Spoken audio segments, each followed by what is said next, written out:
అధ్యక్ష వీరి నాయకుడు రాహుల్ గాంధీ గారు మొహబ్బత్ కా దుకాన్ అని దేశమంతా తిరుగుతున్నారు. చాలా మంచి మాట, వి ఆల్సో అప్రిషియేట్.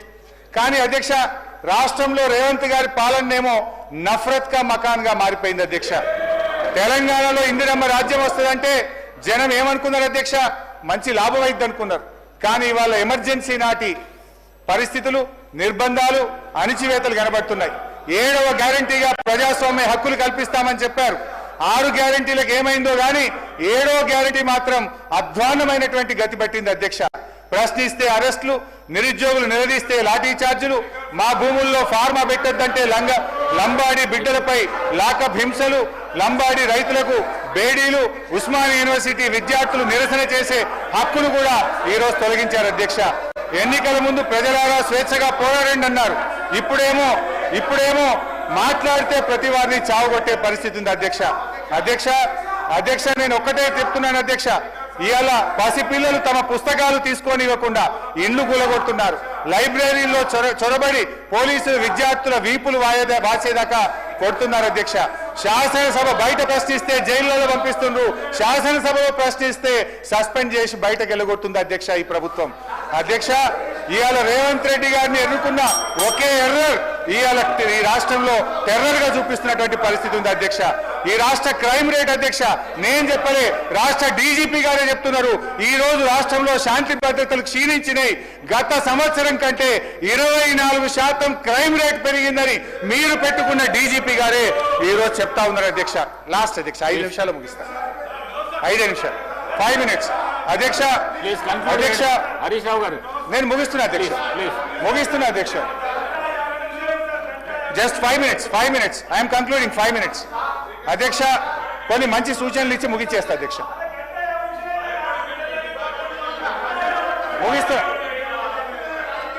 ముగిస్తా అధ్యక్ష. కొంచెం అధ్యక్ష ఈ బడ్జెట్ రేవంత్ రెడ్డి గారు, భట్టి గారు కలిపి నిర్మించిన గాలి మేడల బడ్జెట్ అధ్యక్ష. ఎన్నికల ముందు పాతాల భైరవి, నరుడా ఏమి నీ కోరిక, ఎన్నికల తర్వాత పాపాల భైరవి, నన్నేం అడగద్దు నాకేం తెలియదు అధ్యక్ష. ఈ కాంగ్రెస్ ప్రభుత్వం ఇవాళ బడ్జెట్ లో ప్రతిపాదనలు జోరుగా ఉంటున్నాయి, హామీలు అమలుకు వచ్చేసరికి నీరు గారిపోతున్నాయి అధ్యక్ష. డిసెంబర్ 9, 2023 నాటికి చేస్తానన్న హామీలు మరి ఎన్ని డిసెంబర్లు దాటాయో మాకైతే అర్థమైతలేదు అధ్యక్ష. రావాల్సిన డిసెంబర్ అసలు వస్తుందో రాదో అనుమానాలు ఇవాళ కలుగుతా ఉన్నాయి అధ్యక్ష. ఊకదంపుడు ఉపన్యాసాలు, ఉత్తర కుమార ప్రగల్భాలు అధ్యక్ష. వ్యక్తిగత దూషణలతో మార్చురి కంపు కొడుతున్న ఈ సీఎం గారి హేయమైన ప్రసంగాలను వినలేకపోతున్నారు అధ్యక్ష. చెవులకు చిల్లులు పడుతున్నాయి కానీ చేయూత పెన్షన్లకు చిల్లిగవ రావడం లేదు అధ్యక్ష. ముఖ్యమంత్రి గారు ఇదే అసెంబ్లీలో అధ్యక్ష ఏమన్నారు అధ్యక్ష? ఒక్కనొక్కని తోడుకలు తీస్తా, బట్టలిప్పి రోడ్డు మీద తిప్పుతా అని ఈ సభలో ముఖ్యమంత్రి గారు చెప్పారు అధ్యక్ష. నిండు సభలో చైర్ను ఉద్దేశించి చెప్పగల ఈ ముఖ్యమంత్రి గారికి ఎంత గొప్ప సంస్కారం ఉందో ఒక్కసారి ఆలోచించండి అధ్యక్ష. సంస్కారానికి ఆస్కార్ అవార్డు సార్ ఆల్మోస్ట్ 2 గంటలు మాట్లాడారు హరీష్ రావు గారు. సార్ ఏ సందర్భంలో వారు మాట్లాడారో వారికి కూడా తెలుసు. ఏ సందర్భం పురస్కరించుకొని ముఖ్యమంత్రి గారి కుటుంబం పైన, లేకుంటే గౌరవ శాసనసభ్యులకు సంబంధించిన కుటుంబాల పైన, లేకుంటే ప్రతిపక్షాలకు సంబంధించిన కుటుంబ సభ్యుల పైన మాట్లాడుతూ ఉన్న కొన్ని సోషల్ మీడియా ఛానల్స్ కు సంబంధించిన అంశం విషయంలో మాట్లాడటం జరిగింది. ఈరోజు మేం చెప్తా ఉన్నాము, చట్ట పరిధిలోనే ఏ యాక్షన్ అయినా ఉంటుంది అధ్యక్ష. రాజ్యాంగ పరిధిలో పనిచేస్తూ ఉంటుంది చట్టసభ. ఈరోజు సీఎం గారికి సంబంధించిన వారు చేసిన వ్యాఖ్యలను తప్పుదారి పట్టించడానికి ఈరోజు హరీష్ రావు గారు చాలా పకడ్బందీగా ఒక వ్యూహరచనతో ఏ విధంగా మాట్లాడితే సూచనలను చెప్పుకుంటూ విమర్శలు చేస్తూ ఉన్నారు. సార్ ఒక్క సూచన చేసి 10 విమర్శలు చేస్తూ ఉన్నారు. నేను ఈరోజు మేము చెప్తా ఉన్నాం అధ్యక్ష, ప్రతి అంశానికి కూడా సమాధానం ఉంది. మా డిప్యూటీ సీఎం గారు తప్పకుండా సమాధానం చెప్తారు. మేము కూడా ఓపికతో కూర్చున్నాం అందరం. ఒక్కసారి కూడా స్పష్టంగా వేరే మాట్లాడలేదు.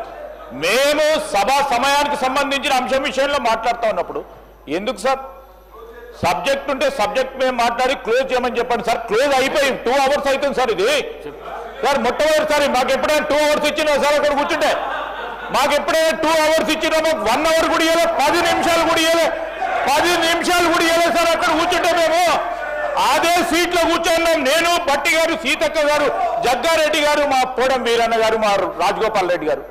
ఒక్క 5 నిమిషాలు ఇస్తే 10 నిమిషాలు ఇంటరప్షన్స్ వస్తున్నాయి. 2 అవర్స్ ఇచ్చి మీరు పెద్ద హృదయంతో, మేము కూడా పెద్ద హృదయంతో మీరు ఇచ్చే సూచనలు విందామని ఆలోచన చేస్తే ఇష్టారాజ్యం విమర్శలు చేస్తూ పోతా ఉన్నారు అధ్యక్ష.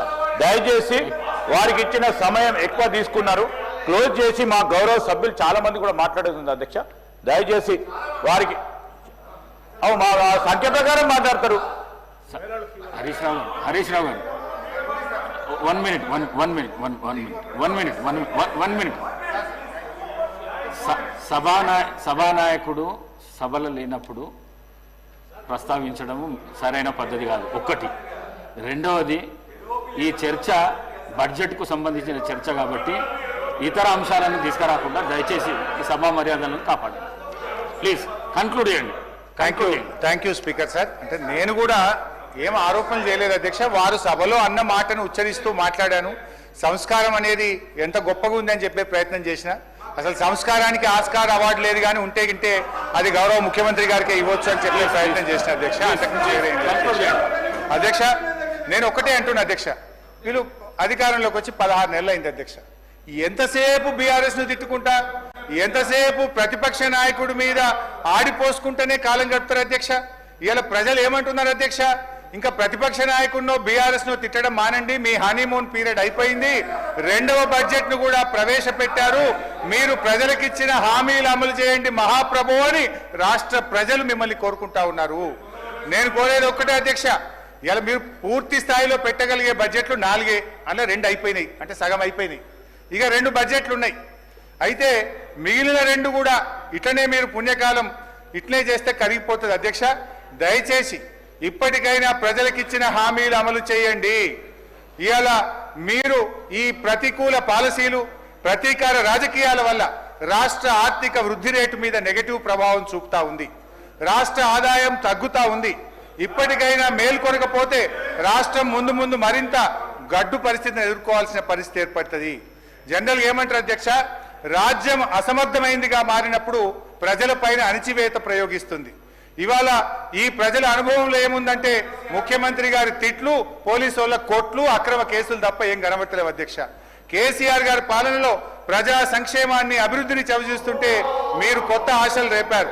మిమ్మల్ని నమ్మిన పాపానికి జనాన్ని కాటగలిపారు. వైకుంఠపాలిలో పెద్దపాం మింగినట్టు అయిపోయింది అధ్యక్ష. ఆ మార్పు ఏమిటో జనానికి తెలిసిపోయింది. జనం తీర్పు ఏమిటో ఓట్ల రూపంలో తెలవడానికి ఇక కొంత సమయం మిగిలింది అధ్యక్ష.